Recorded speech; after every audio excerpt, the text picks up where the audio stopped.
સવારના મારા રસોડામાં ચા બનાવી રહ્યો છું. નીચે પાવા જવાની છે મિત્ર.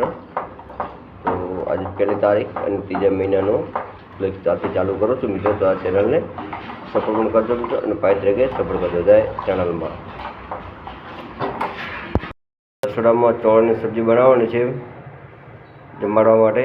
તો મિત્રો બની રહેજો વિડીયોમાં. જોઈ શકો છો મિત્રો, મૂકી દીધું છે અને સબ્જી બનશે એ પણ તમને આ વિડીયોમાં વાવડીશ. તો મિત્રો વિડીયો આખો જોજો. મરચાં, ધાણા, હળદર, મીઠું, મિક્સ મસાલો સબ્જી વગેરે માટે તૈયાર કરી દીધો છે મિત્રો.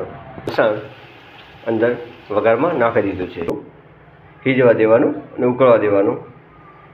પછી અંદરમાં ચોળા આ મસાલો બરાબર ઉકળવા દેવાનો. ઉકળી દે પછી આપણે ચાળા નાખશું એ પણ હું તમને વિડીયોમાં વાવડીશ. તો મિત્રો વિડીયોમાં બનાવી રહેજો. એ પર કસ્તુરી મેથી નાખી દેવાની એટલે સબ્જીનો થોડો ટેસ્ટ આવે. તૈયાર થશે એ પણ તમને આ વિડીયોમાં વાવડીશ. તો મિત્રો વિડીયોમાં બનાવી રહેજો.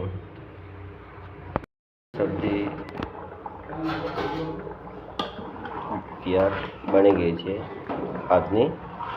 તો મિત્રો વધુ શેર કરજો અને આવા નવી હું મારી ચેનલમાં વિડીયો આવતો રહીશ અને ભાઈ તરીકે સપોર્ટ પણ કરજો. જય ચેનલમાં.